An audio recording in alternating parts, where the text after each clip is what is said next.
Hi, ladies and gentlemen, welcome. We're so happy to have you here. Let's let these families sit down. We have a ton of information for you tonight, and we decided to combine a couple of our nights into one because it is hard getting out in the middle of the week. I don't know about you, but I am exhausted after work. The kids want dinner. There's a lot going on. And so we figured we'd try to give you as much information as we could in one event, and then we will continue to disseminate information as we go through the year. This is early. We have a lot of time to make sure you have all the information you need to make sure your students are ready for 9th grade. And we are so excited to have them be part of our community. My name is Alana Reyes. I'm the Director of Counseling, and I want to introduce some of our staff. This is Valerie Chesley. Right now, she currently works with our students, last names P through Z. Sorry, I froze. This is Miss Kieran, Dana Kieran. She works with our students, letters A through F. And this is Brad McAdam. He works with our students G through Z. Oh, I almost said 0. So they're going to be here as well, and they'll be jumping in with added comments and stuff. And if you have any questions at the end, please feel free to ask. And at the end, we'll try to save as much time as we do have for questions. How many of you, this is your first child coming to high school? Awesome. Maybe I should ask the reverse. How many of you have a current high schooler or someone that's graduated through here already? Okay, good. I hope that you will find this session informative because there are going to be some changes for this new 9th grade class. So those of you that don't know any better, this is all what we've always done, we'll pretend. So tonight, in this session alone, we are going to talk about diploma types, so basically what we need to do to get them to walk across the stage, understanding a high school transcript, specifically a George Mason High School transcript. It is going to probably look very different than your high school transcript looked. And the course selection for 9th grade. I think that's probably the biggest thing that you as parents are wondering, how are we going to help them choose classes? And I'm sure your students are probably starting to think about that and ask about that as well. This information up here, just so you know, is athletic information, so you don't need this for the presentation. I actually decided not to make copies. I went to something at my son's school last night, and I had all this paper, and I got home, and I was like, oh, recycling. I can get it all online, so we went online tonight. Everything will be posted on our website. So let's start with the basics. When your students come here, we are going to set them up for a path of success to walk across that stage at DAR in 4 years after they enter. And I think one of the biggest things we hear when students start here is we hear from their parents, I want my student to get an IB diploma. And that is great if your student wants to get an IB diploma. IB is an outstanding program. We've had it here since 1981. An IB diploma, and I need this to be, if you get nothing else out of tonight, this is important. An IB diploma is icing on the cake. You cannot walk across the stage in Virginia. We cannot certify you as a graduate in Virginia with just an IB diploma. That is extra on top of it all. We need students to earn either a standard or an advanced diploma, and I'll explain what it means to earn those in order to graduate from high school. We will talk about what it means to get an IB diploma and what you have to do, and some of you in here, your students will want to go for that. Many of you won't, and so there are options for everybody, but meeting the Virginia state requirements are the most important thing. So if you've had a student come through here be here currently or come through previously, this is going to look different. We actually got this information last week from the state. So obviously you've had a lot of time to have it sink in, but we're going to make it work. For this side is the standard diploma. That side is the advanced diploma. I'm going to go through one at a time. I don't expect you to remember everything up here. Again, it will be posted online. And it is our job as counselors to make sure that your students are meeting the requirements to graduate. So, first thing, the subject, we'll go through that. Standard units of credit required. A standard unit of credit is basically the credit they earn throughout the year. They pass both semesters, they earn a standard unit of credit. Verified credit is what they earn if they pass the class and they pass the associated SOL. That's the really good news. For those of you that don't love standardized tests, I'm one of them, they are lowering the stakes on standardized tests for graduation. Now, in order for students to graduate with either type of diploma, they only have to pass 5 SOLs in high school, which is a huge change, and we're super excited about that. We're trying to get them into testing less and learning more. Standard diploma, they need 4 years of English, which all of our students are going to take. They need a minimum of 3 years of math, 3 years of science. In science specifically, there are different disciplines that students have to take. So let's say you have a student that loves biology and they want to take regular bio, they come in as honors bio, and then they're like, I don't want to do science, my sophomore year, and they're like, I want to do IB Bio junior and senior year. We have a problem. They can't graduate. They need to take, for the standard diploma, at least 2 different disciplines, biology, chemistry, or physical science, and there are different ways to meet those requirements. Social studies, history, they have to have at least 3 years, and what's really cool, if you have a student right now in 8th grade taking World Civ 1, they've already checked one of those boxes off for graduation. For students earning the standard diploma, there is no foreign language requirement. It says here they can take a world language, fine arts, practical arts, or career and technical ed elective. Students have to have a minimum of 2 of those for graduation, but for a standard diploma, at least 1 has to be a career tech ed or an arts class. Everyone, no matter what they're graduating with in Virginia, has to have economics and personal finance, and then they have to have 4 additional electives. Total of 22 credits, 5 SOLs. A student here that takes 7 classes for 4 years will earn how many credits? 28, okay? So if your kid is taking at least 7 classes, and let's say senior year, they're like, Mom, I need a study hall. You give them a study hall, they're going to be well on their way past what they need for graduation. The advanced diploma, it's 4 years of all the core classes. That's the most important thing. 3 years of a foreign language, or what they don't indicate on there, it can be 3 years of one foreign language, or 2 years of one foreign language, and 2 years of another. So let's say your student is in Spanish 2 right now in middle school, and they're like, Mom, I do not like Spanish. I can't continue in it. You're suggesting maybe going back to Spanish 2 in high school. They just want to stop. You can consider, still for the advanced diploma, they can start in Chinese, they can start in French, they have other opportunities. We will say for as an MYP IB division, we would like them to continue for all 4 years, that's 7, 8, 9, 10, but if they decide they need to move on, they still can earn that advanced diploma. Then we have 2 years of PE, I missed that over here. Only 2 years of PE. If you went to high school outside of Virginia, you probably had to take 4 years of PE. For me, that was miserable. Here, 2 when they're done. And again, 1 or finer practical art, economics, and then 4 other electives for a total of 26 credits, 5 SOLs. Any questions on that? It's a lot. Don't worry. It's printed in a lot of different places too. Okay, so let's move on. Again, 2 different types of diplomas. Transcripts. Miss Chesley. I might have. You could have. Okay. Sorry. So we just took a snapshot of a transcript from one of our students just to kind of show you the breakdown in what it actually looks like. Some of you may have already seen it. So over on the right-hand side, what is on a transcript? Well, every school that your student attended will be on that transcript. So Mary Ellen Henderson will be on that if your student is taking any high school level courses. And if they, let's say they transfer to another school and then come back to Mason, all of the schools will be on there, okay? The courses taken, we break it out into semester, so that's why it looks like there's so many courses. I don't know if you can see this, it says grade 10. You can actually go to the next slide. Okay. Sorry, okay. So you can see, grade 8 is broken up there. Each course they took in 8th grade by semester. So at the end of each semester, they would earn 0.5 credits for a total of 1 credit for the whole year. We list the course's name. We notify if it's an honors class by an H. If it's an IB, an AP, a dual enrollment class, we also would put that notification on as well. We only show semester grades, and this always is a question. Let's say your student really did great first quarter, second quarter not so great on the exam. We only show that semester grade, okay? Nothing else is on there. And then we list the weighted GPA, and we say weighted because the IB, AP, and dual enrollment classes are given an extra grade point bump. But you don't need to know that now.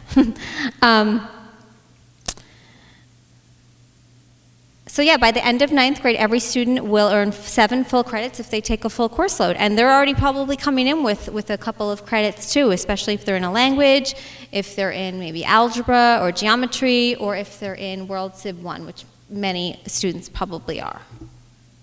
Any questions on that? And this is something that, as your students' counselor, we keep in a folder. We keep something that's called a credit check sheet. Not all of us keep a hard copy, but I like paper.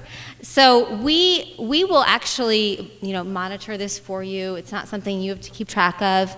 Each semester, at the end of each semester, we check off boxes and make sure they are on track for graduation requirements, okay? And at any time, you can come in, you can look at it, you can ask for us to send a copy home.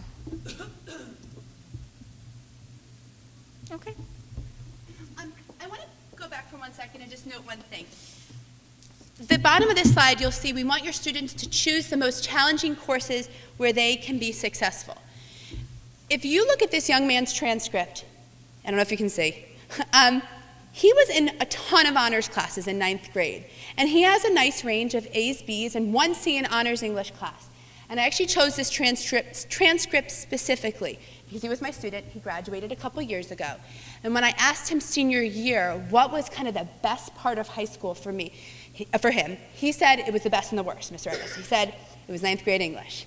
He goes, it was awful because it was so hard, and I got a C, and my mom was so angry. He goes, it was the best thing I could have done because I challenged myself, I didn't give up, and even though sometimes I felt in over my head, I managed to get through it. For him and his family, that was the right decision. And he was okay having a C on his transcript, and I think that's pretty awesome. A lot of families wouldn't be okay with that, and you need to know what's right for you and your child. We want them to challenge themselves. We want them to challenge themselves in whatever way is right for them. For some of you, that is going to have your student taking mostly honors classes next year. For some of you, the challenge is really going to be getting used to high school, and what does that mean, and managing the hallways, and a new schedule, and new peer group. And so you need to do what's right, and that's what we're going to talk about for the rest of this. So when are they going to choose their classes? How are they going to choose their classes? First of all, right now, already online, we have all of the course descriptions listed. You can go on there and you can see every class that's being offered for next year, potentially. I say potentially with the subheader that according to school board regulations, if a class is not meeting the requirements for a certain number, we may not be able to run a class. So we need to have the enrollment in order to run it. So your child might say they want an elective, and we will hope it's being offered. I can't guarantee anything until the end of the school year, though. We want you to have conversations with your child. We want the counselor. I know Ms. Jacobson has been talking to her students, trying to make sure that they know what they're going to be taking and what's going to be best for them and their teachers. This needs to be a comprehensive approach to helping your child make the best choices possible. And again, taking classes that are challenging but also where they can be successful. So how is it all going to work? Next week, we're going to go over and meet with your kids. So Ms. Jacobson has broken them up into small groups, and we'll be meeting with them either on Monday or on Wednesday during their Husky time. Is that what it is? Flex time. Small groups where they're going to be broken down, and the counselor at least sets their alpha range right now. So they may potentially have that counselor next year. Talk about the classes we're offering. What does it mean? What does the workload look like in the honors class versus the regular? What does it mean if I do this class now to later on in high school? They'll be able to answer all those questions. They're going to be given a sheet where they can kind of start to map out what they're thinking about taking.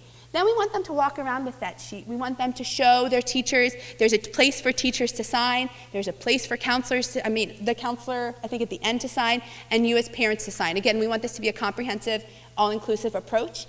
On the back of that sheet is going to be directions of how you can put all their classes into Power School, and then at the end, Ms. Jacobson will go through one by one and make sure everyone has the right classes they need. Make sense? It's a lot, I know. All right, so choices for next year. I think this is probably what everyone's wondering. What can my child take? That was a good segue. Language and literature, English, actually in the computer, it will be called English 9 or English 9 Honors. Right now our names are a little bit off. In the computer it'll be reflected accurately when they start school. Language and literature is our MYP IB name, but it is English. And so you have the choice for them to take either 9 or 9 Honors. And the biggest difference, do they like to read and do they like to really work hard? But the reading is key. If your child is a reader and they want to put forth the effort to also do the extra writing and research that honors is going to take, it's an amazing class. But if they don't love reading and they don't love doing the writing and research, you might want to start them off in regular and then see how they progress after that. The great news about social studies, individuals and societies, there is one option. Everyone takes World Civ 2. Easy. Math. Okay. I asked Mr. Snyder over there. He is our he's our math leader that knows about the instructional program. It's a weird name, I always get it wrong. Things are changing a little bit next year, and that is because our IB program is changing. Okay? So we are offering new options for students for next year. If your student is in Math 8 right now, they're going to be taking Algebra 1 next year. If your student is in Algebra 1 or Honors Algebra 1 next year, they have two choices. They can either do geometry, or this is one to throw everyone off. It's a new class we've created called Geometry Algebra 2 Honors. What we have done is we have merged the Geometry and Algebra 2 curriculum into one credit. They will sit for one SOL, and we have done this in order for students that are at that level to be able to access that material, meaning they are higher level math students that want to work hard, to be able to go on to the highest level math possible in the IB curriculum. We have found that students previously, the way we had it structured, sometimes they couldn't get to the level of math that they were interested in getting to because of what they take it in middle school. If they are ready, academically mature enough to handle the workload of that, we would encourage them to try it. And Mr. Snyder can talk about that if you'd like have more questions. They're developing the curriculum as we speak, but we know it's going to get them ready for future years in math. If they're in geometry or honors geometry now, they would take Algebra 2 or Honors Algebra 2 with trig. And if you have a student that is in Honors Algebra 2 with trig right now, we will talk to you separately. Okay, science. There's a new choice for next year called environmental science. If your student needs some fundamental science skills, biology is hard. I think a lot of us kind of walked into this thinking everyone takes biology in 9th grade. It's kind of just the normal everyone take class. It's much harder than a lot of students think. And so if your student maybe struggles with vocab, they kind of struggle with those fundamental science concepts, I'd like you to consider having them take environmental science. It won't throw them off course. It won't make anything harder later on, but it is an option for them. Then we also offer biology and biology honors. So if they take Please. environmental science, when do they get biology? They can take it as sophomores. So what are they going to end up missing? They're gonna miss something. Not really, actually. It's just a different path. Number one, we do offer classes over the summer. If you feel like they need fundamental skills now, but later on they want to go to a different path, they could take bio over the summer. It's a hard class to do over the summer, but they can. A potential path could be environmental. Oh, please. There's like no real clear path for science, so you can take many different approaches to it. So if a student did the environmental class in the 9th grade, again, it's just a different order of things, but there's no like set, you do this, this, this, and this. There's just, unlike with math, where that is probably more the case, not so much with science. So it's just a little different. I would tell you many of our students walk out of here having not have taken physics unless they are really bound for an engineering, computer science degree. A lot of our students choose to go an IB route in a different capacity. So I would imagine a lot of you took bio, chem, physics, and then something else senior year. It looks different for many of our students here, whether they are levels where they struggle a little bit more in science or they're higher levels, it's where their interest lies. Okay, any questions on those classes while I have the slide up? You've heard me talk enough. Ms. Kieran, please talk. Okay, so I'm going to talk about electives, which is for the most part where they get the most choice. In most of the core subjects, it's kind of obvious which one they have to take, but for our 9th graders, elective is really where they get to kind of maybe follow something that could be a new interest, a passion, something that they can discover that's really new. The first option is not an option, it's PE, health. They have to take it. World languages are considered electives, so if they have taken them in the past, if they're in Spanish 1 or Mandarin 2, it kind of is self-explanatory where they'll go next year. Or they can start a language for the first time if they think they're ready. So this lower part is all of our general electives that kids can pick from in 9th grade. So the first one is called, we're changing the name, it's called Design 1, which was formerly known as Basic Tech Drawing. It's more in the engineering field of things. And then we have some, I think pretty standard ones, art, drums, guitar, chorus, a lot of arts things. And then we have more in the STEM field. So we have robotics, and computer graphics. We have one of our only AP course that's offered to freshmen is AP Comp Sci Principles, which is, like it sounds, computer science. We have TV and media production where students work down in the actual TV studio. creative writing, journalism, yearbook, if they're interested in working on that, wind ensemble or symphonic band, if they're working with Miss West, and then we have theater. So our students really have a broad range of electives, and it's really their chance. I think we encourage them to really try something different, try something new. It doesn't have to be the most challenging thing, but it should be a good use of their time. They shouldn't just pick something because it has the least amount of work. This is really a chance for them to get to try something maybe a little different than what they're normally exposed to. As freshmen, they really only have room for one if they are taking 4 core subjects, PE, a language, then they have a spot for an elective. If they are not taking a language, they would have more room, but usually it's their 4 core, PE, language, and then an elective. So they have one spot, and then as they move on, once they hit 11th grade, PE disappears, so they often have more room, and then we have more offerings at that point, but that's a little, we're just showing you the basics for tonight. Any other questions? Something that is new for next year is we are potentially going to offer chorus during the day. And so I know that there is a tremendous amount of interest in the current 8th grade with students that are taking chorus. If they'd like to continue that, we would like to see them sign up for it to see if it is going to be offered during the day. Can't promise, but it's a potential. Good question. Please. No, they all run as full year. It's wind ensemble and symphonic band. And they're gonna try, audition with Miss West for that, and she will place them in symphonic or whatever suits their. If they were in band or simply band, that's their elective.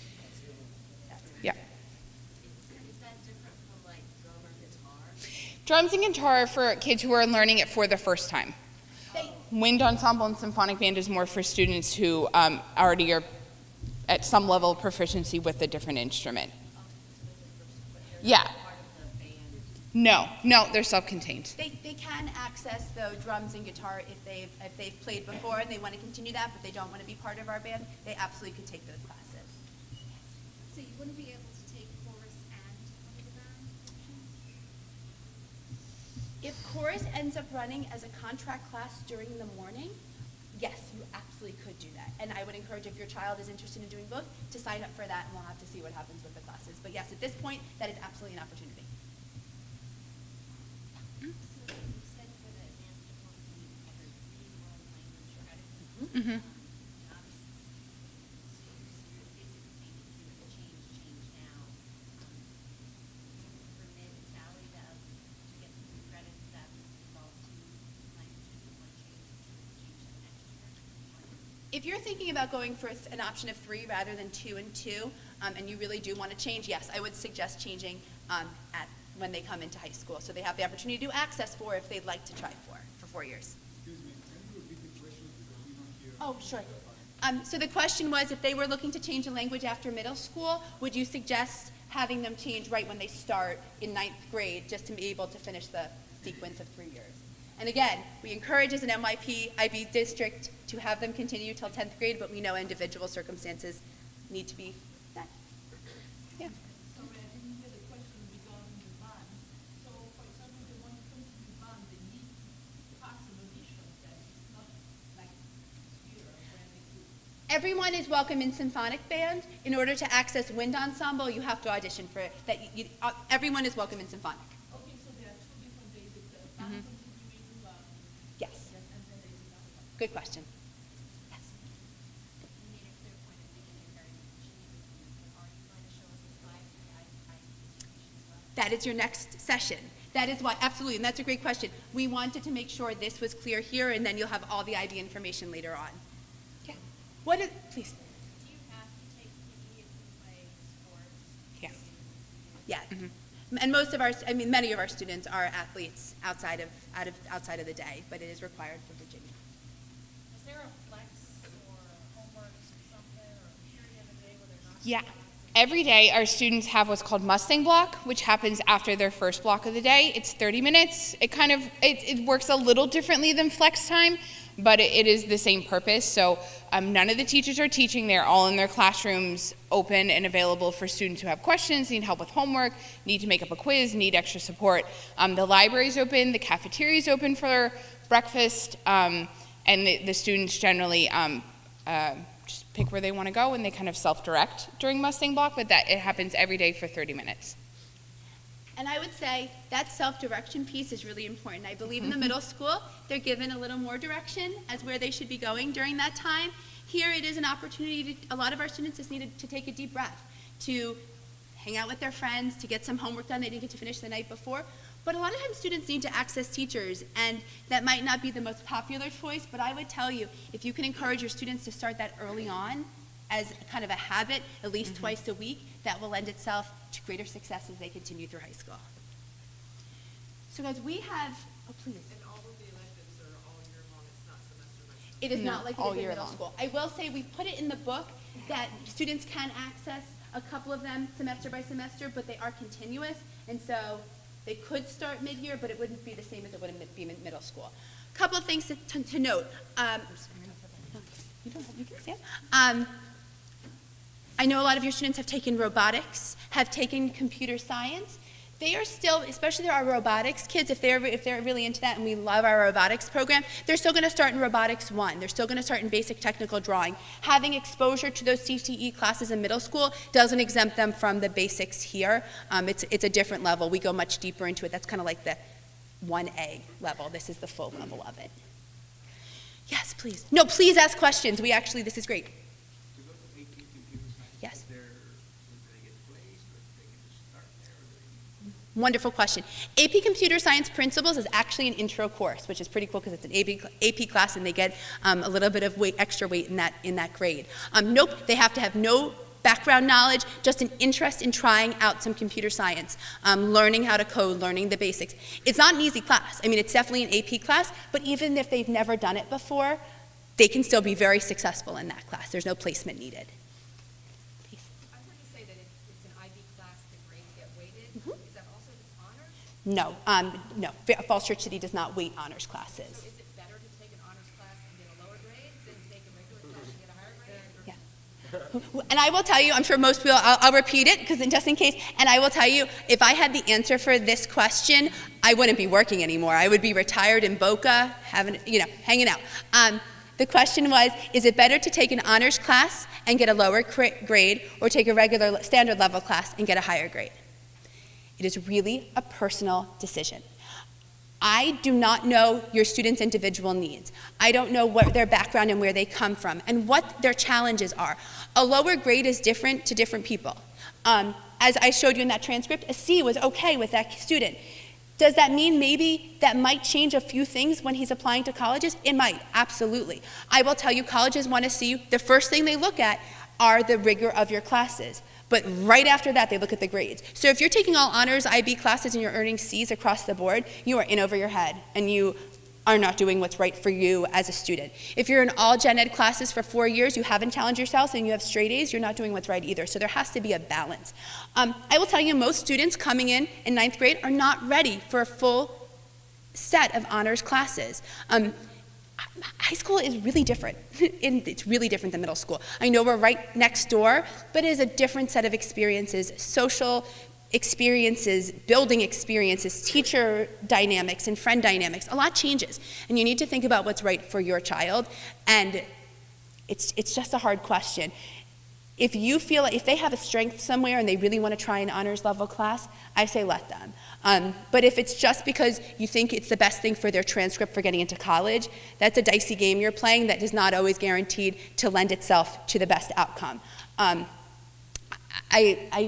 wasn't going to talk about this, but well, the first transcript up there was actually a student who was an IB diploma candidate and had really good grades the entire way through. That was not this, it wasn't the one with a C, there were no C's on his transcript, and he did not get into UVA, okay?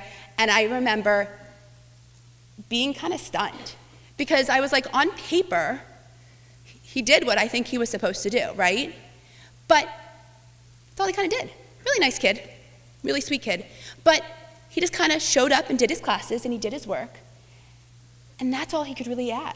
You know, he never worked, he never played a sport, he never did he never took a theater class and was in a production, he never volunteered anywhere. He's a really nice kid who got good grades and took hard classes. And sometimes, a lot of times, you'll see a kid who maybe doesn't take as hard of classes, maybe gets slightly lower grades, but they bring something to that university, and that's what they're looking for. And so it really, you have to think about your child and what's right for them. Oh, I love it. Let's yes, I'll go. I think I saw on the diploma requirements that they had to have a fine arts. What, does any of this count for that? Does band count for that? Is it? It all counts. Okay. It's a finer practical art. Yep, all of them. You're good. The way we structure our classes, it meets their requirements for the state. Yes, you guys can.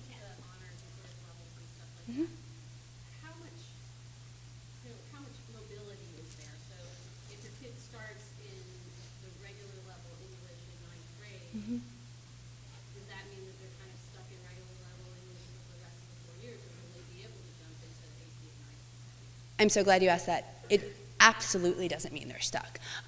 We have many of our students take regular English 9, English 10, and they absolutely go into IB/SL English 11 and 12 and are very successful. Students start in English 9, they realize, I got this. You know, they have an A without much effort, and they try English 10 honors, and it's hard, and they realize this is much different. And then they might go into HL, they might go to SL, they might stay in regular. It absolutely doesn't determine anything in terms of they are skill building in a way, but you can absolutely go in at any point and still be successful. I would say math is one of the only ones, and Mr. Senator, correct me if I'm wrong, where the honors classes really do differentiate in terms of some of the content that's offered. So to go into an honors the next year, you'd probably have to do some summer work in order to be successful in that next year's class. Yes?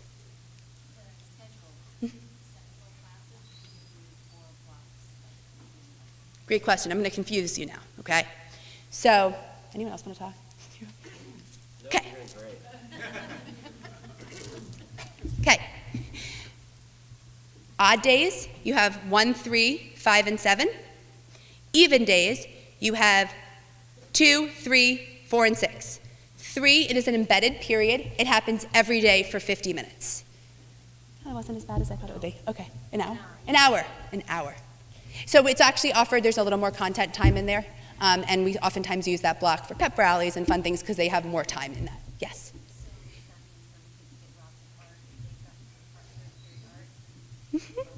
Yeah, you got it. They really stay on track because all teachers are teaching. There's rarely a class that's only offered, there's a few, but they're never third block, only offered once, so they have to keep on pace with everything else. So they're really, it's the same amount of content time in there. They just might have it every day, which is sometimes really nice if they have a foreign language or math and they need that repetition, but overall it's just the way it falls. What other questions? Yes, please. If your child's in honors class in middle school, is it the same type of program for high school, or is it harder than that, or is there a comparison? Anyone else want to answer that? Mr. McAdam. I don't know if there's a great answer to that. I mean, again, that's why we want to make sure that your child is talking to the teacher of this year's class to make sure, because the teacher probably will have a better sense of what's appropriate going forward. So, I mean, the middle school teachers do work in some ways with the high school teachers, so there'd be some communication there, and they would have a better sense of if they're doing well in honors in 8th grade, there's a good chance that they're going to do well here in an honors course. I don't know if there's any way to quantify or qualify how much harder it is or anything like that, but like Ms. Reyes said, it's just high school is just different, and we have found that some kids who have always done well in school, when they hit high school, suddenly they're like, whoa, I have to study now? That's weird. Like, this is way harder. So it's just, they're just not used to doing certain things, and like when they get to high school, it's like, yeah, you coasted by in your brains up until 9th grade, but now it's like you have to put in more time and effort to get the grades that you've always been used to. So, yeah, sir. So what if you start your child in a level of class that's probably not appropriate? At what point can you make an adjustment? That's a great question. And I believe the answer is 6 weeks. Is that no? Sorry. In order, to drop a class, but that I would say we encourage a really 10-day rule to kind of move around with levels. What happens is typically the class is not offered the same time. So what might happen is if your student starts out an honors bio and you realize day 1, this is not going to work. Absolutely, give us a call. We always want to make sure the student's at the right level, but know that that might change their schedule.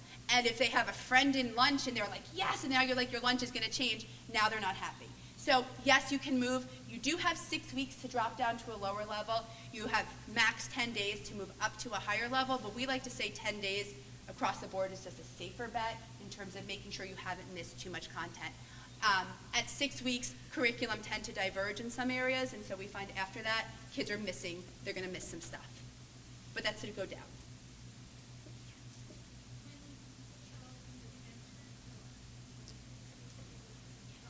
Did everybody hear that? Because I could barely hear something. Okay, so when does it show up on the transcript? At the end of 6 weeks, it will show up as a W that the student has withdrawn from the class.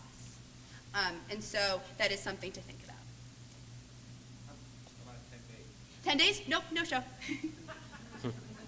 So if you take the course and it's done in the morning as it currently is, and you take another elective during the day, so you're just getting 2 electives, so you're carrying just 1 extra course, I guess? You're carrying 7.5 classes. If you do course in the morning, it's only offered every other day, so you only can earn a 0.5 credit for the year. Good question. So guys, I'm going to go on, and then this has been awesome because we actually have another 9 minutes. I was worried I was going to run out of time, but I forgot how fast I talk. So it works out really well for all of us, unless you didn't understand anything I said. So supports at GM. I will say, this is one of the things that makes me most nervous in terms of kids coming up, is that middle school, they really develop this really nice, close-knit network. I always think about some of the students that work with like Mr. White and Mr. Workman. And they're just in with them all the time. And it's so cool because, and they're just an example of one, that they develop these strong relationships that really help them carry through all their classes. And I literally get nervous when they come up here, not because we have amazing teachers and we have amazing resources, but it's just so different. And students really have to put more effort into accessing those resources. And so that's a big part of thinking about their course load. Is your kid one that's going to reach out for help, or do they need the help to reach out to them? In middle school, I feel like the help is constantly like this, because that's age appropriate, right? That's what we want. In high school, we're there, but a lot of times we're going to prompt, but we also need them to be full in with us in order to help them be successful. Our supports at GM are our counselors.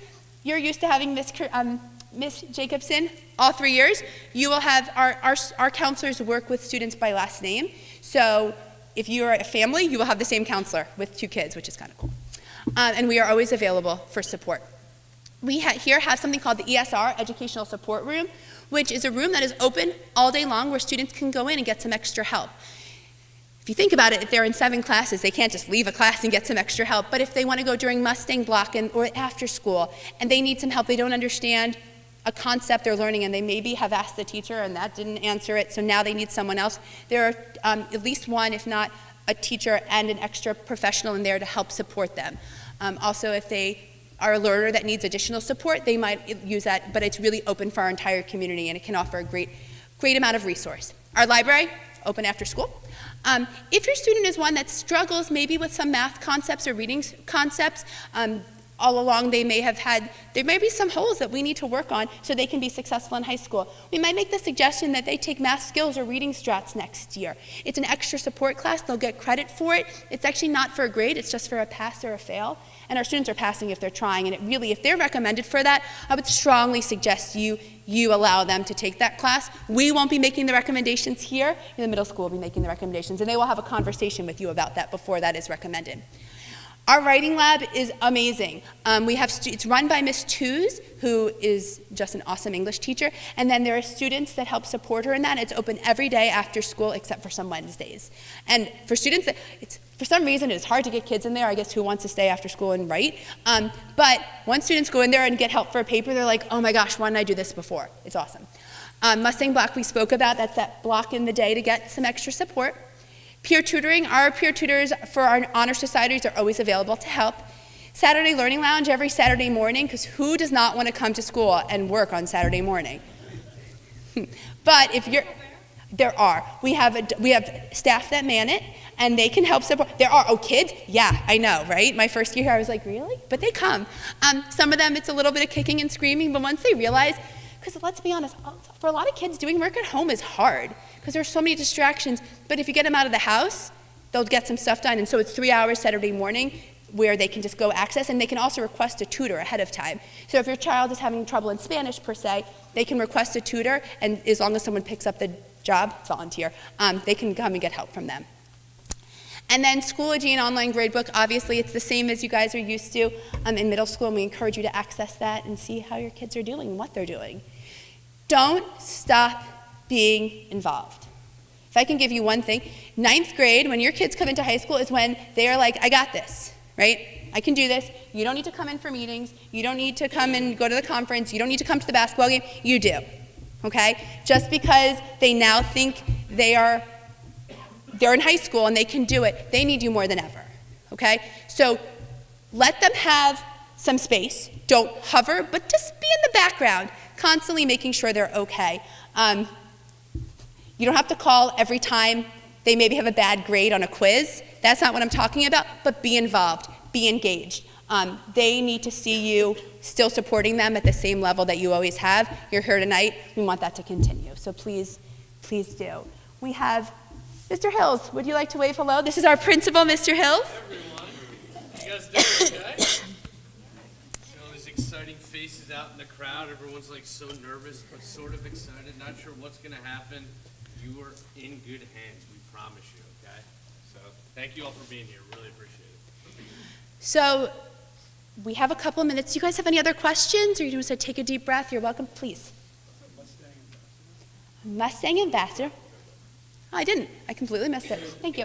Mustang Ambassador are specific juniors and seniors that have applied to be helpers in the school. So when your student starts here, they'll be welcome. We'll have an orientation day where they'll come around. They'll be led by Mustang Ambassadors. And this year we actually have a program where Mustang Ambassadors are going in to a homeroom and they're working with the students. We anticipate that that'll still continue in some capacity. They're kind of mentors to kids, someone else they can look up to and talk to. Kind of the same subject. Will the kids have a tour of the high school this year at 8th grade? Yes. Okay. So absolutely, right before school, we give them their schedule. We want them to walk around and kind of see where their classes are. That's typically the Thursday before Labor Day. So something to think about if you're planning your summer. We have not finalized our transition plans yet, but yes, we would like to get them over here in groups and be able to do something, be able to have them walk around, have exposure to the school. I don't know what that's going to look like yet, but that's something that Ms. Jacobson and I are working on to make sure, kind of quell some nerves, make sure they know what they're getting into, because it seems much scarier than it really is. Yes? What opportunities do you have for us to volunteer? Great question. PTSA is awesome. They constantly have opportunities. I'm not sure in terms of what emails you might get now or later, but I promise you will hear from them a lot, and there'll be tons of opportunities to get involved. And that is a great way to show your face in the school without hovering over your child. Yes?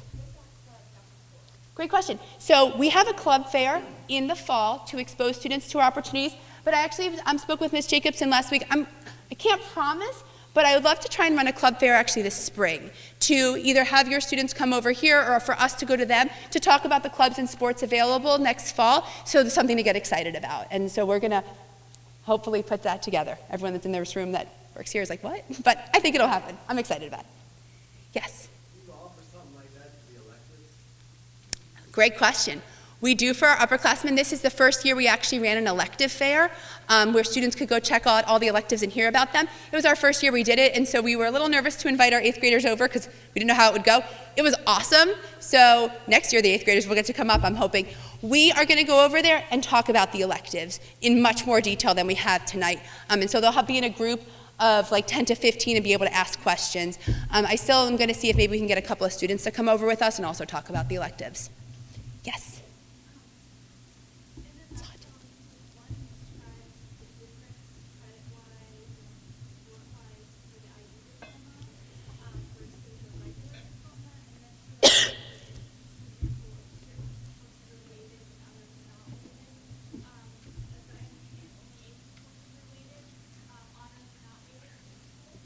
Honors are, oh, sorry, go ahead, sorry.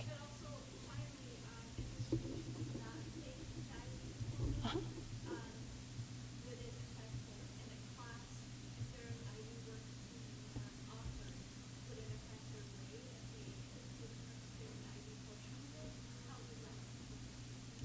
all really good questions. And so something to realize, number one, is that our DP, which is like what most people refer to as IB, our diploma program, doesn't start until 11th grade. You cannot access diploma program classes, IB level classes, until 11th grade.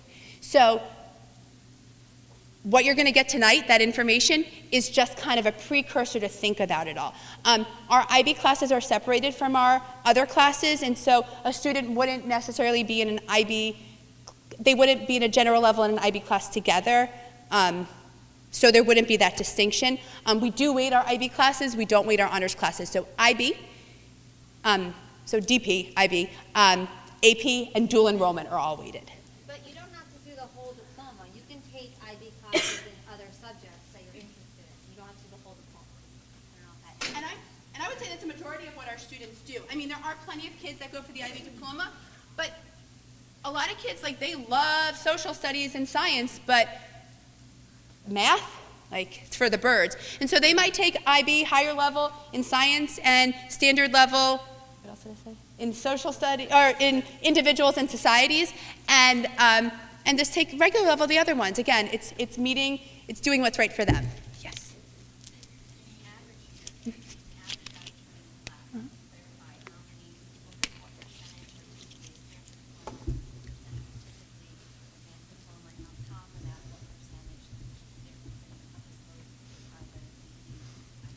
Okay, so I don't know if you guys know the number off the top of your head.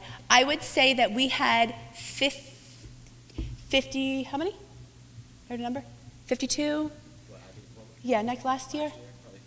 Yeah, 50 to 52 students went for the full IB diploma. When they graduate from here, it's students that are going for the diploma. They have not been awarded the diploma, and they will not be awarded the diploma until after they're in college. Like we said, it's an additional thing. Advanced diploma, I believe it's in the low 70s, 70%, 73%. Boy, it's a long day, guys. 73% earn the advanced diploma, and the rest earn the standard diploma.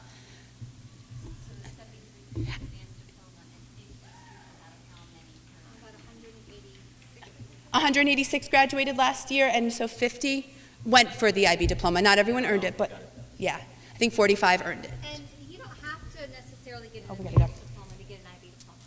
Many Yeah. students get standard diplomas and get the IB diploma as well.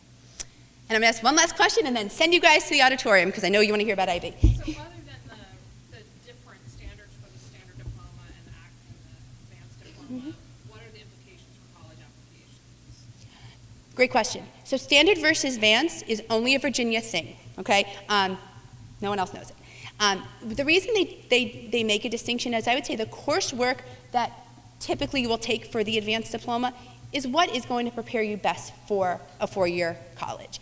Do you have to earn an advanced diploma for that? No, but taking 4 years of all your core classes, taking a foreign language in some capacity, really having a well-rounded and comprehensive experience in high school is what's going to lend you to being admitted to a four-year university. But absolutely, we've had students with a standard diploma get into UVA and all those good places. Okay, guys, I'm going to send you to the auditorium if you'd like to hear about IB. Thank you for your time. We look forward to working with you next year.